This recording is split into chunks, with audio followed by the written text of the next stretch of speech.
तो जब से रूसोस ब्रदर ने मार्वल की upcoming film Avenger doomsday announce किया है, तब से सबके मन में एक ही सवाल है कि आखिर ये डॉक्टर डूम है कौन और इसका ओरिजिन क्या है। तो आज की वीडियो में हम इसी बारे में बात करेंगे कि आखिर डॉक्टर डूम या फिर विक्टर वॉन डूम है कौन और कैसे ये मार्वल कॉमिक्स में इतना पावरफुल विलन बना।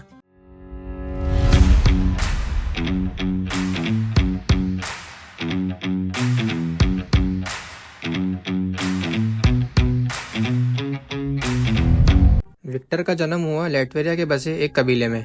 उसकी माँ का नाम था सिंथिया, जो कि जादू किया करती थी, और वहीं दूसरी तरफ उसके पिता वर्नर, जो कि एक डॉक्टर थे। विक्टर के बचपन से ही उसकी माँ जादू किया करती थी और अलग अलग डीमन से शक्तियाँ लिया करती थी। विक्टर ये बात जानता था कि उसकी माँ का एक डार्क साइड भी है और इसी डार्क साइड की वजह से एक दिन उसकी जिंदगी उथल पुथल होने वाली है। उस दिन विक्टर के पिता यानी कि वर्नर सिंथिया को रोकने की कोशिश करते हैं और कहते हैं कि अब तुम्हें काला जादू नहीं करना चाहिए। हालांकि सिंथिया का मानना कुछ और ही था। वो वर्नर से कहती है, जरा अपने कबीले की तरफ देखो, हर तरफ बीमारी ही बीमारी है। अगर हमें कहीं से मदद नहीं मिली तो एक एक करके सब मर जाएंगे। मैं काले जादू से अपने कबीले और अपने परिवार का भविष्य सुरक्षित कर रही हूँ। अब उस रात कुछ और ही होता है। सिंथिया जिस डीमन से शक्तियाँ ले रही थी, उस डीमन ने सिंथिया को ही कंट्रोल में कर लिया और एक एक करके बैरन के सारे आदमियों को मार दिया। और इसी शक्ति के बदले उस डीमन ने कबीले के सारे बच्चों की जान ले ली। बट इस हादसे में विक्टर बच जाता है और बैरन को आप ऐसे समझ लीजिए कि वो उस कबीले का सिक्योरिटी गार्ड है और उसके आदमी उसके कबीले की रक्षा करते हैं। अब ये सब होने के बाद जब सिंथिया को होश आता है तो उसे तो भरोसा ही नहीं होता, क्योंकि वो ये सब कबीले वालों की भलाई के लिए कर रही थी, लेकिन हो इसका उल्टा जाता है। इसके बाद कबीले वाले भी पूरे गुस्से में आ गए और बदला लेने के लिए सिंथिया को ही मार दिया। और वहीं दूसरी तरफ विक्टर और उसके पिता को कबीले से बाहर निकाल दिया। हालांकि विक्टर यहाँ बहुत गुस्से में था और अपनी माँ के मौत के गम में भी। लेकिन जब उसे कबीले से बाहर निकाला जा रहा था, तब छोटा विक्टर उनसे कहता है कि वो एक दिन लैटवेरिया वापस आएगा और अपनी माँ की मौत का बदला लेगा। लेकिन ये सब होने के बाद भी उन्हें कबीला छोड़ के जाना ही पड़ा। वहीं दूसरी तरफ बैरन को ये पसंद ही नहीं आता। उसे मौत के बदले सिंथिया के परिवार की मौत चाहिए थी। कुछ दिन तक विक्टर और उसके पिता बैरन के आदमियों से छिपते छिपाते रहे, पर एक दिन जब वे उनसे बचने के लिए बर्फ में छुपे तो विक्टर को एहसास होता है कि उसके पिता बर्फ में जमकर मर चुके हैं। अब उस छोटे विक्टर के मन में सिर्फ गुस्सा था। पहले तो वो अपनी माँ की मौत के लिए कबीले वालों को और उस डीमन को दोष देता था और अपने पिता की मौत के लिए बैरन के लोगों को।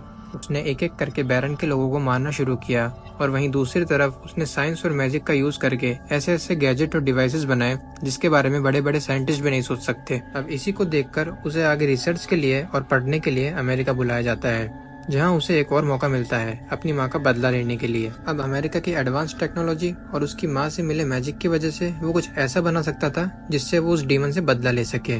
और साथ ही उसे ऐसा भी लगता था कि उस डीमन ने उसकी माँ की सोल को अपने पास रखा हुआ है। अब विक्टर अपना सारा टाइम इस डिवाइस को बनाने में लग जाता है और इसी दौरान उसकी मुलाकात डॉक्टर रेड रिचर्ड से होती है। अब यही एक ऐसा कैरेक्टर होता है जो दिमाग के मामले में विक्टर को टक्कर दे सकता है, लेकिन रीड को ये नहीं पता होता कि विक्टर के पास दिमाग के साथ साथ मैजिकल पावर भी है, जिसका यूज करके वो आखिर वो डिवाइस बना ही लेता है जिससे कि वो अलग डायमेंशनल में ट्रैवल कर सके। अब विक्टर इस डिवाइस का यूज करके उसी डायमेंशनल में ट्रैवल करता है जहाँ पे वो डीमन था और उसको अपनी माँ की सोल भी यहाँ मिलती है। और उस डीमन ने विक्टर पे ऐसा हमला किया कि उसकी डिवाइस वही नष्ट हो गई और पूरी बिल्डिंग में जोरदार धमाका हुआ। जब उसको होश आता है तो वो देखता है कि उसका चेहरा पूरी तरीके से जल चुका है और कॉलेज में हुए हादसे की वजह से उसे कॉलेज से भी निकाल दिया जाता है। इसके बाद से जब भी विक्टर अपने चेहरे को देखता था तो उसे उसी डीमन की याद आती थी और उसे एहसास होता था कि वो हार चुका है और अपनी माँ को नहीं बचा पाया। इसके बाद से ही वो नॉलेज गेन करने के लिए पूरी दुनिया में इधर उधर ट्रैवल करने लगा और फाइनली वो इंडिया से होते हुए हिमालय पहुंचा, जहां उसे पता लगा कि हिमालय की चोटी पर कुछ मॉन्क्स रहते हैं जिनके पास एंशिएंट मैजिक और साइंस का नॉलेज है।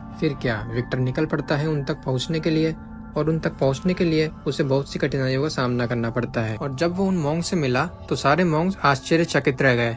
वो विक्टर से कहते हैं कि तुम पहले मॉर्टल हो जो यहाँ तक पहुँच पाए हो। इसके बाद कई महीनों तक वो मॉन्क्स विक्टर को अपनी नॉलेज देते रहे और इसके साथ साथ उससे अपना आइकॉनिक आर्मर भी यहीं से मिला है। और अब विक्टर वॉन डूम को डॉक्टर डूम के नाम से जाने जाना लगा। यहाँ से वो सीधा लैटवेरिया जाता है और वहाँ जाकर वो कबीले के साथ साथ पूरी कंट्री पे कब्जा कर लेता है और वहाँ का किंग बन जाता है। और एक बार फिर वो उस डीमन से लड़ता है अपनी मैजिकल पावर का यूज करके, और इस बार वो उसे हरा भी देता है और अपनी माँ की सोल को भी फ्री कर देता है। आगे ही कॉमिक्स में ये भी रिवील किया गया कि वो डीमन और कोई नहीं बल्कि मेफिस्टो था। अगर बात करें डॉक्टर डूम की पावर की, तो उसके पास है सुपर इंटेलिजेंट माइंड, जिसका यूज करके वो ऐसे ऐसे वेपन्स बनाता है जिसके बारे में आम आदमी सोच भी नहीं सकता। और माइंड के साथ साथ वो मैजिक का भी यूज करता है, जिससे उसके इन्वेंशन इम्पॉसिबल को भी पॉसिबल कर देते हैं। तो ये था डॉक्टर डूम का ओरिजिन। तो क्या आप डॉक्टर डूम को MCU में देखना चाहोगे? वैसे रूसोस ब्रदर ने ऑलरेडी इसके ऊपर अपनी मूवी अनाउंस कर दी है, एवेंजर्स डूम्सडे, जिसमें डॉक्टर डूम का रोल प्ले करेंगे रॉबर्ट डाउनी जूनियर। तो क्या आप सभी लोग इस मूवी को देखने के लिए एक्साइटेड हो? मुझे कमेंट करके जरूर बताएं और वीडियो को लाइक और चैनल को सब्सक्राइब भी कर लें।